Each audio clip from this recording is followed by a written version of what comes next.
Assalamualaikum warahmatullahi wabarakatuh. Nama saya Grina Dejini Santoso dari Hukum Pidana Internasional kelas A. Jadi di sini saya akan menjelaskan mengenai perempuan dan peradilan pidana internasional. Sebelum kita membahas lebih lanjut, saya akan menjelaskan dulu secara umum. Jadi pembahasan ini tuh seperti apa yang kita tahu sebelumnya, kayak banyak isu tentang kekerasan dan kesenjangan gender antara laki-laki dan juga perempuan. Jadi kayak banyak sekali kekerasan-kekerasan yang terjadi dan dialami oleh perempuan. Tapi dalam perkembangannya, perempuan itu tidak hanya menjadi korban, tapi juga bisa menjadi sebagai pelaku ataupun sebagai profesional hukum atau profesional keadilan. Seperti itu yang mungkin nanti akan kita bahas lagi lebih lanjut di pembahasan selanjutnya. Oke, memasuki pembahasan yang pertama yaitu perempuan sebagai pelaku. Perempuan sebagai pelaku di sini dilihat dari survei dan catatan polisi kriminal di negara-negara barat bahwa perempuan sebagai pelaku ini tuh masih menjadi minoritas kecil pada awalnya. Namun seiring perkembangan zaman, globalisasi, semakin banyak permasalahan dalam masyarakat seperti kemiskinan dan desakan-desakan lain mendorong perempuan untuk melakukan kejahatan-kejahatan kecil seperti pencurian, penganiayaan terhadap anak, seperti itu. Kemudian semakin berkembang ke ranah yang lebih besar. Jadi wanita tidak hanya melakukan kejahatan-kejahatan sederhana seperti yang sudah saya sampaikan sebelumnya, tapi mereka beranjak ke dalam ranah internasional, di mana kejahatan tersebut, kejahatan yang cukup besar, berskala besar, karena sudah memasuki skala internasional seperti perdagangan narkoba, kemudian perdagangan manusia, terorisme, dan juga genosida. Seperti itu. Kemudian, pembahasan selanjutnya yaitu perempuan sebagai korban. Seperti yang sudah saya sampaikan di awal bahwa banyak sekali isu mengenai kekerasan terhadap perempuan, diskriminasi terhadap perempuan, tidak hanya di ranah kecil seperti keluarga, namun juga masyarakat sosial, ekonomi, dan juga budaya. Yang kemudian saya coba untuk membaginya menjadi 3 subbab, yaitu kekerasan budaya, konflik bersenjata dan kekerasan seksual, dan kemudian kekerasan transnasional terhadap wanita. Oke, pertama saya akan menjelaskan mengenai kejahatan budaya. Dimana di sini ada beberapa contoh. Saya akan menjelaskan beberapa saja.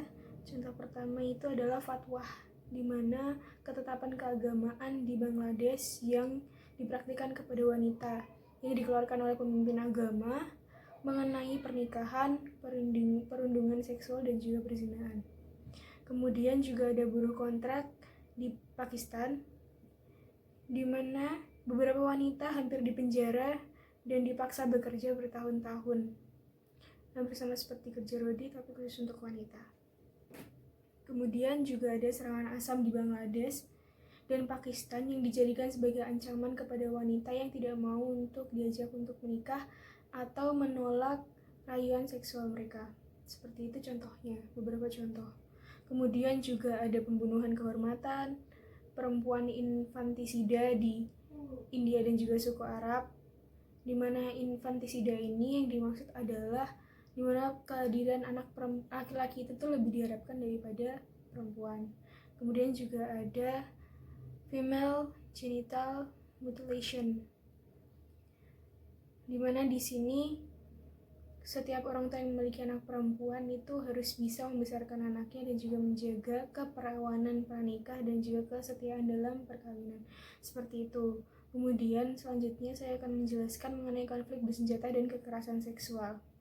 Konflik bersenjata dan kekerasan seksual yang dimaksud di sini adalah di mana selama masa peperangan atau konflik bersenjata banyak terjadi penyerangan secara seksual, pelacuran, dan juga banyak eksploitasi terhadap wanita di masa peperangan tersebut.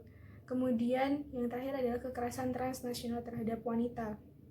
Di dalam hal ini secara transnasional atau antar bangsa banyak terjadi perdagangan wanita yang didorong karena adanya kemiskinan dan juga diskriminasi gender, di mana menurut laporan CIA tahun 2000 banyak wanita yang diperdagangkan dan kemudian dirawat dalam situasi kerja paksa karena penganiayaan. Seperti itu.